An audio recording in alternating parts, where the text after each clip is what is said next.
আজকে আমি একটা খুব সাধারণ পনিরের রেসিপি দেখাচ্ছি। আপনাদের ভালো লাগলে আপনারা অবশ্যই লাইক, শেয়ার এবং সাবস্ক্রাইব করবেন। প্রথমে আমি পেঁয়াজ, আদা, রসুন, কাঁচা লঙ্কা ছোটো ছোটো করে কেটে নিয়েছি। তার সঙ্গে সঙ্গে ক্যাপসিকাম, টমেটোও কেটে নিয়েছি। পনিরগুলোকে কিউব করে কেটে নিয়ে সেখানে নুন, হলুদ, শুকনো লঙ্কার গুঁড়ো লাগিয়ে সেগুলোকে একটু সামান্য ভেজে নিয়েছি। তারপরে আমি সেই কড়াইয়ের তেলের মধ্যে পেঁয়াজ, আদা, রসুন, কাঁচা লঙ্কা এগুলো দিয়ে সামান্য একটু নুন দিয়েছি। নুন দিয়ে এটাকে একটু মুছতে দিয়েছি এবং আস্তে আস্তে সব ক্যাপসিকামগুলো দিয়েছি এবং নাড়াচাড়া করে করছি। তারপর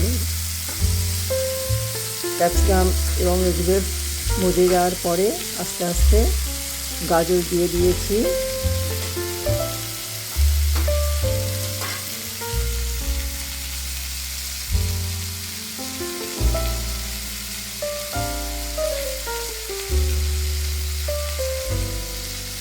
কয়েকটা ক্যাপসিকাম ছিল সেগুলো দিয়ে দিলাম।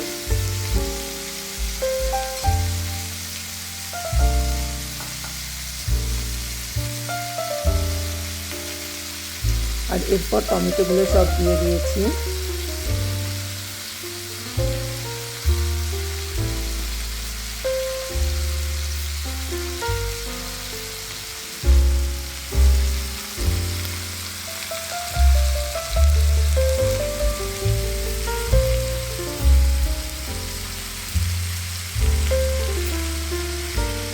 তারপর আস্তে আস্তে ওগুলোকে ভেজেছি।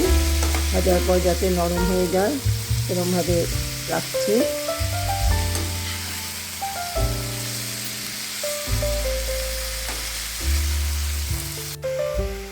তারপর আরেকটু ওটা নরম হওয়ার জন্য এবং একটু টক টক হওয়ার জন্য এখানে ভিনিগার একটু দিয়েছি এবং ভিনিগার দেওয়ার পর একটু সোয়া সসও দিয়ে দিয়েছি। তারপর সেটাকে ঢাকনা দিয়ে ঢেকে দিয়েছি।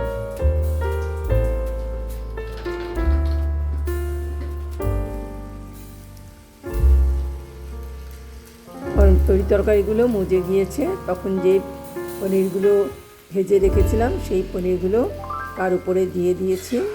দিয়ে ক্রমাগত সেগুলোকে একটু নাড়াচাড়া করেছি যাতে পনিরগুলোর সঙ্গে সবজিগুলো মিক্স আপ হয়ে যায়।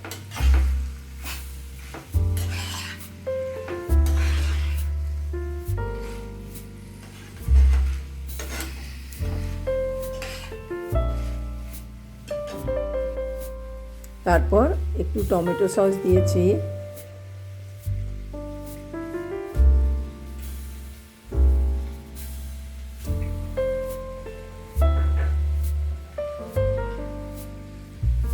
এবং আরও একটু সোয়া সসও দিলাম।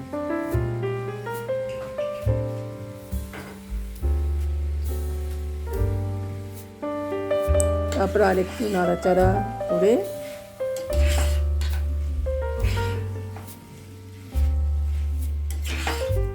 এইভাবে ধীরে ধীরে পনিরের রেসিপিটা হয়ে যাবে।